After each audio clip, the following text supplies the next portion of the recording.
Halo, sahabat Pokop, teman-teman bonsai Indonesia. Jumpa lagi dengan saya, Rudi Julianto, dalam channel YouTube Pokop Art. Teman-teman, sekarang kita berada di Kabupaten Bandung Barat, tepatnya di Cihideng. Ini ada pameran nasional bonsai yang diselenggarakan oleh PPBI Cabang Kabupaten Bandung Barat. Ya, tema pameran kali ini adalah The Great Bonsai of Parahyangan. Pameran ini diadakan dalam 3 kelas, yaitu Pratama, Madya, dan Utama. Ayo ikuti review saya beberapa pohon yang ada di pameran ini.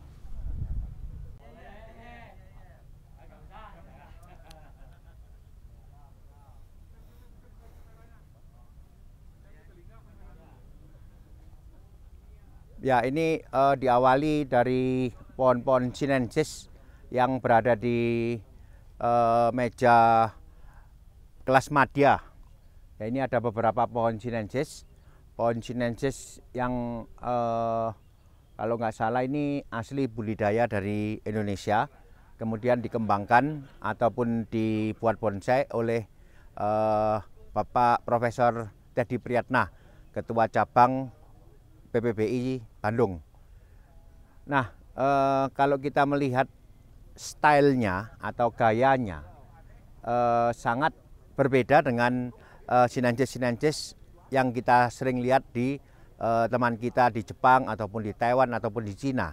Ya, di sini karena memang kita beriklim tropis, maka pembuatan pohon ini, pembuatan sinensis ini meskipun bukan endemik Indonesia, bukan endemik tropis, tetapi secara konseptualnya, secara penampilannya memang terlihat seperti kehidupan pohon tropis. Ya, di sini terlihat dengan banyaknya cabang-cabang yang besar, kemudian dimanfaatkan menjadi kelompok-kelompok tumbuh. Ya.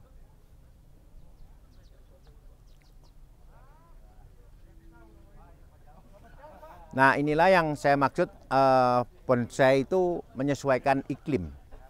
Tidak masalah bahannya didapat dari mana, tetapi ketika dibuat di iklim tersebut, maka contoh-contoh pohon, contoh-contoh kehidupan pohon adalah kehidupan pohon di iklim tersebut, misalkan di iklim tropis seperti ini.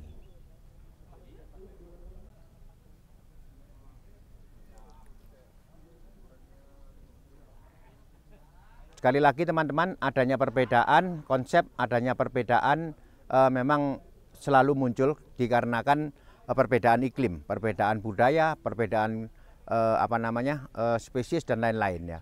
Jadi disinilah kita dapat rasakan ciri khas, kita dapat rasakan keindahan masing-masing.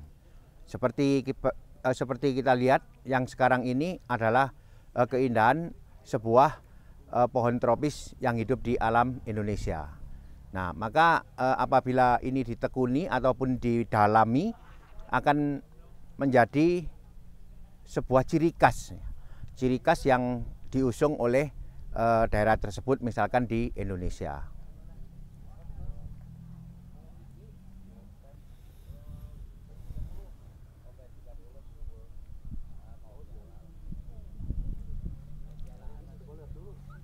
Nah, di sini juga ada juniper. Ini adalah Juniperus rigida. Ya, ini juga lokal, bahan-bahan lokal yang memang Juniperus rigida sudah lama sekali ada di Indonesia. Satu lagi ada juniper pua-pua kalau di sini bilang ya. Nah, batangnya udah gede. Ini menunjukkan ketuaan, menunjukkan umur yang tua, kemudian ada kerusakan dan lain-lain. Ini memang menunjukkan bahwa pohon ini mengalami kesengsaraan hidup. Selain itu, keringan tersebut ditampilkan sebagai aksen keindahan. Nah, di sini bisa dibedakan, saya bisa membaca sang seniman sedang meniru kehidupan pohon yang di alam subtropis. Karena apa? Karena di sini cuma ada satu mahkota, kemudian yang lain berupa cabang. Kalau pola tumbuh di pohon di alam tropis itu berbeda. Nah, seperti yang bisa dilihat di sebelahnya ini, banyak sekali cabang-cabang besar yang akan menjadi kekuatan tumbuh. Kemudian masing-masing kekuatan tumbuh akan berpola pada kelompok-kelompok tajuk. Nah, ini ciri khas atau pola tumbuh pohon tropis. Tetapi di sini bisa dibedakan. Ini mohon maaf, saya tidak sedang membedakan bagus dan jelek ya. Saya membedakan supaya teman-teman tahu bahwa memang kehidupan pohon di alam subtropis dan tropis berbeda. Ya. Tampilan secara keseluruhan pohon ini sangat bagus, ini dapat best 10 lagi ya. Tetapi apa yang disebut dengan bonsai tropis, nah itu adalah bonsai yang meniru pola tumbuh kehidupan pohon di alam tropis. Kalau ini meniru pohon di alam subtropis.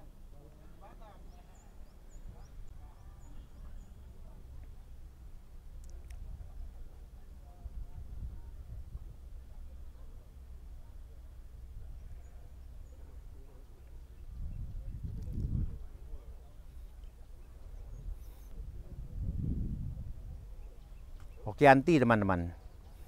Ya, ditampilkan dalam sebuah konsep membuat bonsai konvensional. Bonsai konvensional adalah bonsai yang diusung diusung dari dulu oleh teman-teman di Jepang. Bonsai konvensional berpatokan pada keindahan atau penampilan visual. Penampilan visual dengan ukuran-ukuran yang sudah dipakemkan ataupun di dogmatis oleh Jepang, orang Jepang.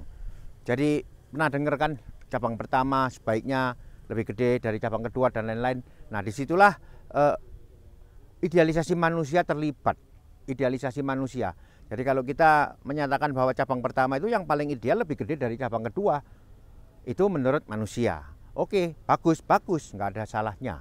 Tidak ada saya bilang yang itu jelek, yang ini bagus, tidak. Tetapi idealisasi seperti ini tidak kita jumpai di kehidupan alam. Jadi pohon-pohon itu diidealkan oleh manusia, termasuk bentuk segitiga adalah bentuk yang paling ideal. Memang betul, karena apa? Mataharinya bisa terbagi dengan rata, mulai dari ujung mahkota sampai ke ujung ini istilahnya ekor, bisa mendapat sinar matahari. Nah, di sini ada sebuah bentuk yang lain. Ya, ada sebuah bentuk yang lain. Muncullah mahkota lagi. Mahkotanya tidak satu, mahkotanya ada dua. Kemudian ada lagi di belakang semi mahkota dan lain-lain. Nah, konsep-konsep seperti inilah konsep yang meniru alam.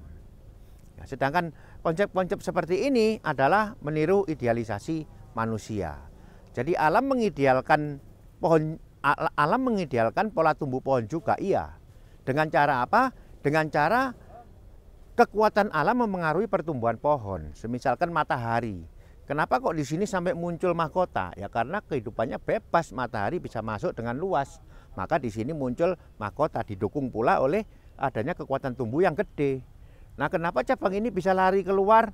Nah, itu karena dia mengejar matahari keluar. Nah, cerita-cerita seperti ini adalah cerita bagaimana alam mengidealisasikan ataupun mempunyai kekuatan untuk bisa mengidealisasikan pertumbuhan pohon.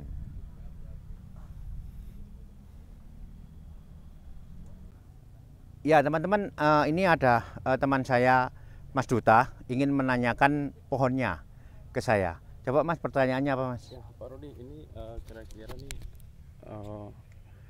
bagusnya lagi nih kita apain ya, biar lebih kedepannya ini pohonnya lebih bagus aja. Ya, jadi pertanyaannya tentang koreksi bagaimana pohon ini bisa kedepannya lebih bagus lagi. Ya, saya selalu menjawab dengan apa yang sudah saya artinya dengan apa yang sudah saya miliki, yaitu konsep membuat pohon bonsai menurut idealisasi pohon yang hidup di alam, tentunya alam-alam tropis ya. Nah, di sini ada beberapa koreksi dari saya untuk satu cabang yang di bawah ini adalah boleh saya katakan anak pohon, Pak. Anak pohon yang sebaiknya memang dia mempunyai mahkota sendiri. Nah, mahkota yang dimunculkan sekarang ini terlalu dalam. Ini kan pemimpinnya. Nah, semi mahkota yang dimunculkan ini terlalu dalam. Yang kedua munculnya dari cabang yang berbeda. Jadi kalau kita lihat jalurnya pohon ini menuju ke ini kan. Ya. Nah, sebaiknya mahkota dimunculkan di ujung sebelah sini. Kemudian yang ini kalau mau bisa diturunkan atau bisa diganti dengan yang ini. Sehingga yang cabang ini bisa turun, yang bagian sini nanti bisa naik. Nah, muncullah pemimpin di sebelah sini. Kemudian beserta pengikut-pengikutnya dan lain-lain. Kalau itu diwujudkan, ini juga harus turun ya, karena mahkota pemimpin yang di sini harus paling tinggi letaknya daripada yang lainnya. Karena dia adalah pemimpin dari, boleh saya katakan cabang yang ini kan, kekuatan tumbuh yang ini. Kalau yang ini sudah merupakan satu kesatuan, muncul dari kekuatan ini. Jadi pohon ini boleh saya katakan twin atau berbatang dua. Satu ke atas, satunya ke bawah. Kebetulan yang ke bawah kecil, kita munculkan mahkota pada jalurnya.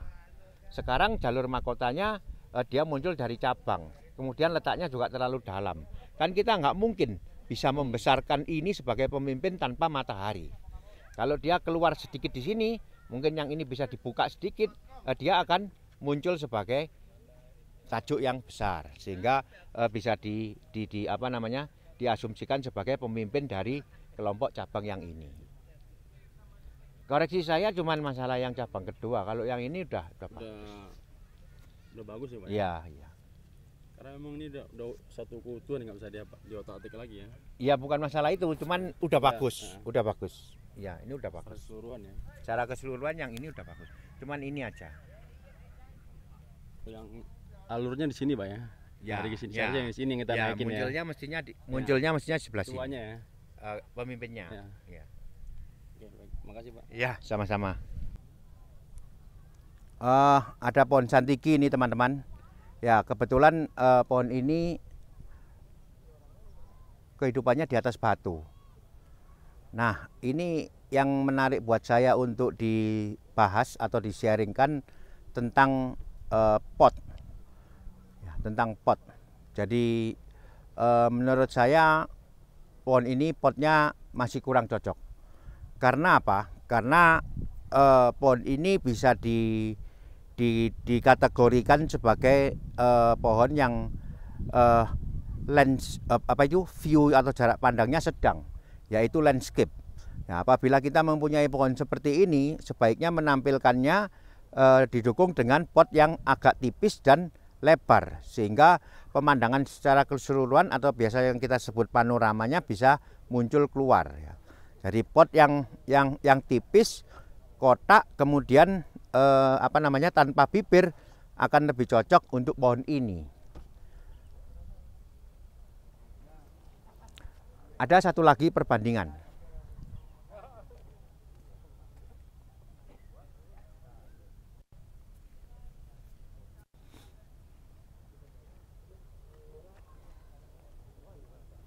Nah, ini ada satu lagi sama, pohonnya juga digambarkan hidup di atas batu.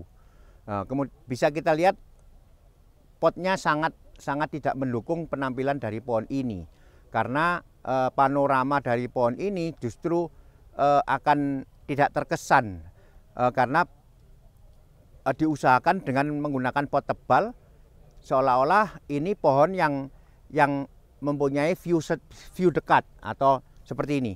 Nah, ini pohon yang saya sebut view dekat. Jadi dalam menampilkan bonsai kita perlu memperhatikan skala.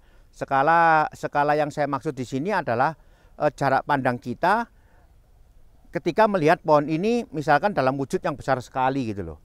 Jarak pandangnya seberapa? Kalau dekat dia akan memunculkan anatomi yang jelas. Ya. Kalau sedang dia akan memunculkan sebuah panorama. Kalau jauh dia akan memunculkan sebuah pemandangan. Itu kalau jauh gunung-gunungnya kelihatan seperti konsep Penjing yang diusung teman-teman dari Cina. Nah, itu jaraknya jauh. Nah, di sini sudah enak sekali, potnya bagus, kemudian penampilan pohon juga lebih menonjol. karena pot ini sesuai. Nah, ketika pot yang untuk jarak dekat ini digunakan untuk pot yang mempunyai view jarak sedang, pohonnya justru yang kurang, kesan panoramanya atau tujuan untuk menampilkan view sedangnya tidak tercapai. Itu hanya karena penampilan pot. Apabila ini seperti tadi dibahas yang pohon santigi satunya, diganti dengan pot tipis kotak, kemudian halaman diperluas, maka kesan pohon ini sebagai wujud pohon yang wujud di hidup di atas batu dengan view sedang akan lebih menonjol. Ya, kebetulan kali ini kita menampilkan karya Bokop, yaitu Dewi Kunti. Pada pameran kali ini Dewi Kunti mengikuti kelas madya, karena memang masih ada beberapa cabang ranting yang masih perlu dikawat. Ya, perlu teman-teman ketahui bahwa Dewi Kunti ini diproses selama 7 tahun setelah mendapatkan hasil dari dongkelan, ya. Jadi sekarang dia mendapatkan banyak sekali penghargaan. Alhamdulillah, terima kasih kepada yang mengapresiasi pohon ini. Dia mendapatkan best 10 ya. Kemudian yang pertama baik sekali, kemudian best 10, kemudian best in class. Ya, jadi terbaik di kelasnya. Kemudian ini ada best 10 untuk pilihan master dari Jepang, Kunio Kobayashi. Nah, ini pialanya. Kunio Kobayashi Award best 10. Kemudian best in class madya, best 10 madya, dan ada bonus lagi best in species seluruh pameran. Jadi ini adalah best in species santigi terbaik di pameran kali ini. Memang saya sengaja menampilkan Dewi Kunti untuk mengikuti pameran kali ini karena kondisinya memang sedang dalam kondisi yang sangat prima. Kita bisa lihat daunnya begitu kompak, ukurannya juga sama semua, cukup kecil daunnya, kompak, warna hijaunya juga sangat sehat sekali. Ini penampilan Dewi Kunti yang paling prima. Oleh karena itu dia bisa mendapatkan banyak sekali penghargaan. Teman-teman, di sini ada pohon serut. Ya, ini kalau boleh saya kategorikan tampilannya dia connecting root. Jadi akarnya ini saling menjalin, tidak ada yang lepas sendiri, ya. Jadi ini saling menjalin semua akarnya. Connecting root terbagi menjadi 3 grup. Komposisi pohon ini sangat bagus. Komposisinya sangat bagus karena di mana kita bisa tahu jelas grup mana yang menjadi pemimpin, grup mana yang menjadi pengikut. Jadi ada 3 kelompok, masing-masing punya komposisi. Masing-masing punya komposisi. Ya, secara keseluruhan terjadi sebuah komposisi yang sangat bagus. Berurutan, iramanya jelas, kemudian dimensinya meskipun ini cenderung flat, rata, tapi dimensinya nampak. Kunci dimensi adalah pohon ini. Ya, jadi dengan adanya pohon ini dimensinya jadi dalam, jadi terlihat dalam.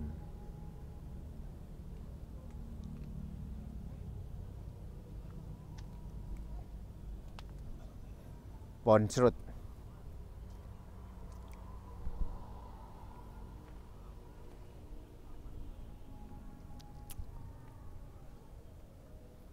Di sini ada rupanya ini wahung wacang, ya.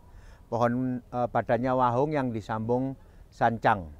Ya, sangat bagus sekali, menampilkan keringan yang sungguh luar biasa ini, keringan alam yang terjadi dari kerusakan alam, kemudian berusaha dihidupkan lagi untuk dibuat sebuah komposisi miniatur pohon. Ya, komposisinya juga bagus, jelas sekali. di mana pohon utama kemudian mempunyai cabang kedua di sini, cabang ketiga di belakang, semuanya diatur dalam kelompok-kelompok pertumbuhan pohon. Kelompok-kelompok tajuk yang bagus, mempunyai irama tumbuh yang jelas.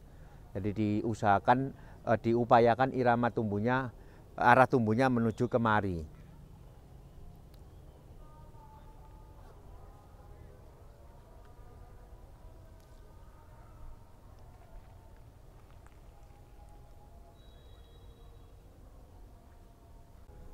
Ya, di sini ada sebuah pohon juniper. Rupanya ini badannya adalah Juniperus frigida atau cemara duri. Kemudian disambung atau diokulasi dengan cemara jenis sergenti yang daunnya lebih kecil.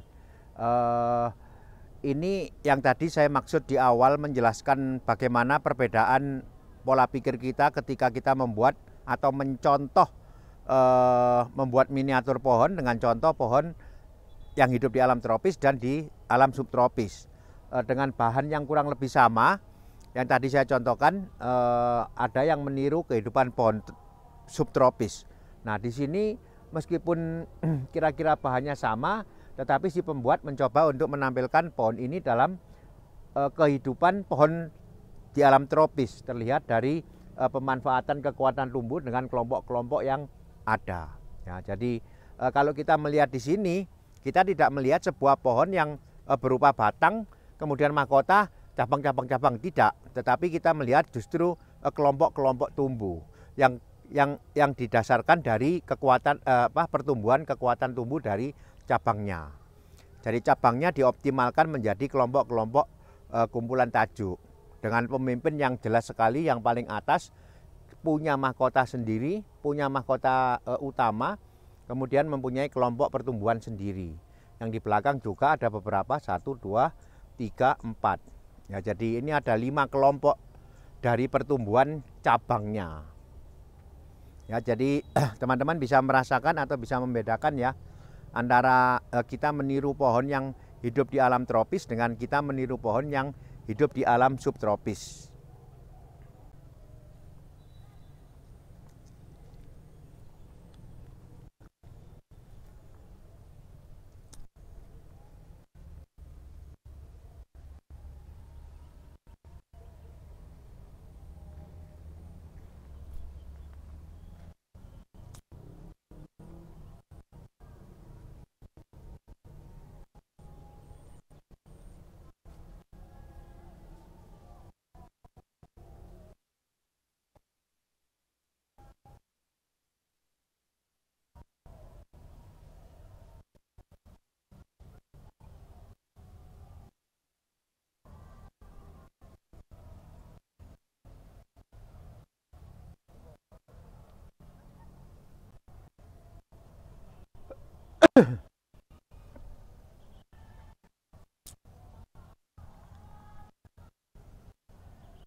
Ya, Kang.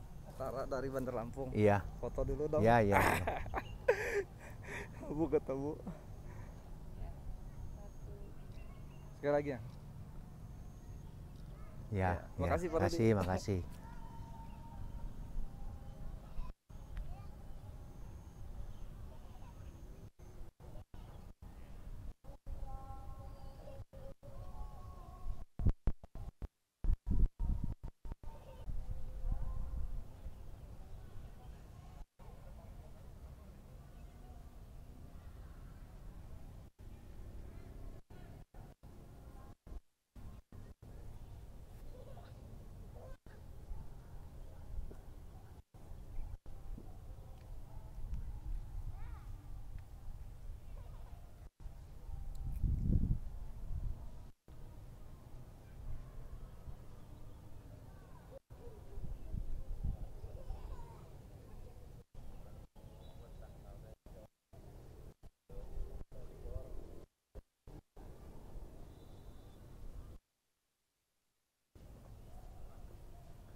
Ya, tentunya karena ini memang pameran diselenggarakan di daerah dataran tinggi ya, di Kabupaten Bandung Barat, terutama ini daerah sekitar Lembang, Bandung, jadi udaranya cukup dingin. Teman-teman di daerah Bandung memang kebanyakan mendominasi untuk membuat bonsai dengan jenis cemara ataupun juniper. Ya, jadi banyak sekali tadi kita bisa lihat juniper yang dipamerkan di pameran kali ini. Ya, di sini ada satu pohon juniper yang tetap saya dalam konteks membahas membedakan antara membuat bonsai yang meniru alam.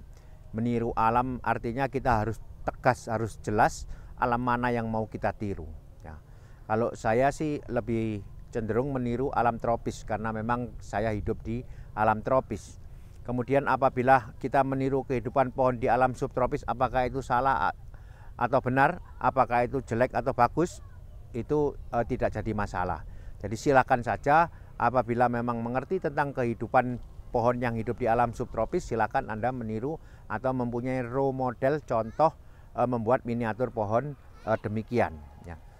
Satu contoh lagi pohon ini ya, pohon ini ditata sedemikian rupa sehingga memang pola tumbuh pohon tropis sangat terasa. Ya. Jadi seperti kita tahu bersama bahwa kekuatan tumbuh dimanfaatkan untuk menjadi kelompok-kelompok tumbuh ya. Masing-masing kelompok tumbuh punya pemimpin. Masing-masing kelompok tumbuh punya pemimpin dengan pemimpin utamanya di mahkota utama. Di sini juga ada kekuatan tumbuh yang cukup besar, dia tampilkan adanya pemimpin. Karena dia letaknya di dalam, maka kedudukannya agak turunkan supaya matahari bisa masuk ke dalam. Ya, hal-hal seperti itulah pola pikir seperti itulah adalah pola pikir kehidupan meniru kehidupan pohon yang hidup di alam tropis. Nah, ini ada satu lagi teman-teman. Sangat bagus sekali pohon ini, ya bisa dilihat sangat tegas sekali kehidupannya 1, 2, udah. Ya, jadi seperti berbatang 2, kemudian dengan komposisi yang kita bisa lihat, masing-masing kekuatan tumbuh punya pemimpin. Masing-masing kekuatan tumbuh punya pemimpin. Di belakang juga ada. Nah, disinilah secara tidak langsung, secara tidak sadar atau tidak sadar, si pembuat ini mempunyai pola pikir yang memang sudah terekam di sini tentang kehidupan pohon yang hidup di alam tropis, terutama pohon yang tua. Ya, jadi si pembuat tidak berpikir untuk membuat bonsai dengan kehidupan satu mahkota yang lain cabang, tidak. Tetapi memanfaatkan adanya kekuatan cabang sebagai kekuatan tumbuh dan dibentuklah kelompok-kelompok tumbuh.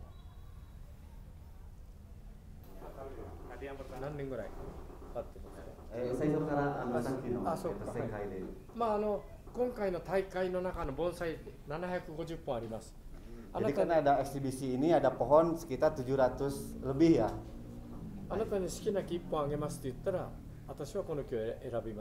Jadi kalau misalnya ada yang nanya atau beliau yang punyanya nanya ke sensei mana yang akan dikasih ke beliau, sensei Kobayashi akan memilih ini yang akan disayang. dari semua pameran pohon bonsai. Sangat baik sekali, sangat elegan sekali. Nah tadi beliau nanya bikinnya itu berapa tahun? Berapa tahun katanya? Nanen. Pohon ini Yamadori. Ya, sudah diproses di pot kurang lebih 7 tahun. Nananenkang ya temasta. Jadi dibikinnya tuh Yamadorinya tuh dalam waktu 7 tahun. Ya, setelah diambil dari alam dibuat 7 tahun. Tochi de totte kono kajari oite 7 nenkang sutemashita. Sangat baik sekali. Terima kasih. Jadi nanti kalau misalnya lebih ditambah lagi sentuhan lagi bakal lebih baik lagi. Ya. Gimana sentuhannya? Gimana? Iya, sentuh gimana? Mungkin ada koreksi atau apa? Atau sentuhan display. Atau vitamiwa no narimasu ka? Doko ga ichiban 線の美しさ、線と空間、素晴らしいと思うんだけど、 Untuk komposisi sama lainnya sudah sangat baik. もっと美しくなる方法がある。 Ada metode lagi yang mau dia Ya, sampaikan lebih ya, bagus lagi. ya. Saya masih tinggal saya. Potong aja sensei, potong. Udah bukan punya dia, udah bukan punya dia. これを取ればもっと空間ができて、この線が生きてくる。 Kalau ininya tidak ada, diambil itu silainya lebih, si garisnya lebih terekspos lagi. 裏にあるから、 Karena ada ranting di belakang. Ya. これいらない。 Ini menurut beliau tidak perlu. Ya. どう思います？ Ya. Bagaimana menurut Pak Dodi sendiri katanya? Saya membuat adanya kelompok tajuk yang kecil ini sebagai counterbalance. Jadi 重心を抑えるためにやってる。 ya, Karena kan supaya tidak 木 jatuh. はこう gitu いう Iya, のをこう iya. 抑えてるわけ。 ya, Dinahan kan? Iya. So des. ね、それわかる。 Itu paham sekali. でもここが重いんだよね。 Cuman kan ada berat di situ. これとこの石で押さえてる。こうい Itu ってる berat の di を situ. こ Ada の batu yang nahan 石 juga. とこの重さで押さえてるからここへ空間を作った方がさらに動き線の動きが出てくる。 Jadi si komposisinya karena ada yang ranting yang di atas sama batu yang menahan itu si komposisinya lebih tepat sekali ketika Ya. itu tidak ada. ya, Iklim tropis, bro. ya. なかなか取れないだろう。 Saya sangat menghargai pendapat dari Pak Kunio Kobayashi. Ma imano, sensei Terima kasih. Sugoku kansashimasu. わかるけどもなかなか取れないでしょ。 Ya, beliau juga paham apa yang disampaikan Ya. sensei. Ya. Mungkin, tapi untuk dipotong agak berat Pak ya. Berat. So, omoi desu. Kato no ga omoi desu. Nakanaka kato. 取ったらもっと良くなるはずだよね。 Menurut beliau kalau misalnya memang dihilangkan itu lebih cantik lagi. 取って立ち上がりを見せる。この立ち上がりとこの石を見せた方がさらに良くなるってことはある。 Dan dari bentuk sama berdirinya karena dibantu dengan adanya batu itu lebih baik lagi. まあジンにしちゃってもいいよね。ジン。 Atau dijinkan Ya. lebih baik juga, boleh juga. なかなかできないだろうけど。 Ya cuman menurut sensei juga ya mungkin kantor sugu wa dekinai kana.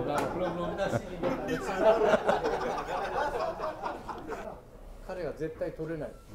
Jadi mungkin beliau akan sulit untuk memotong karena untuk menyeimbangkan supaya si pohon ini tidak jatuh ditahannya sama ranting yang sebelah sini. Jadi menurut beliau juga sulit untuk dihilangkan. ここに枝がある。この子をここに持ってくれる。こっち。 Atau dari yang belakang itu dikedepankan これがあるからね。 ketika itunya dihilangkan yang depannya. だからこの子に足んないのは空間だけなの。 Nah itu kalau menurut beliau yang si komposisi こ perspektifnya の子に seperti 足んない itu. のは空間が足んないだけだ。 Kurang スペース。 komposisinya これ space. が足んない。これが足んない。あの子に足んないからね。 Nah itu ruang kosongnya di situ. そうそうそう。はい、わかりました。はい。じゃあそれこれが右かって左流れ、左へ流れている。でこれ脇に何をつけましょう。 Jadi ini arahnya alurnya ke sebelah kanan ke sini. Coba ditambahkan dengan shiseki. Kasih. Pak Kobayashi mencoba untuk mendisplay dengan memberikan aksen suiseki. そうすることによってね、一つの景色ができる。 Kalau di seperti ini kan kita bisa melihat ruang baru, dunia baru, image baru.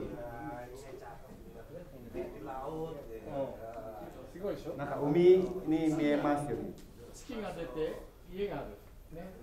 Ada bulan コ terus ウモリが。 Ya, Pak Kobayashi mencoba untuk mengganti aksen dengan binatang rusa こういう感じに。あと草物でもいいんだけど。 atau pakai rumput tanaman juga. 草物 atau aksen plan. Beliau lupa bawa. 草物や。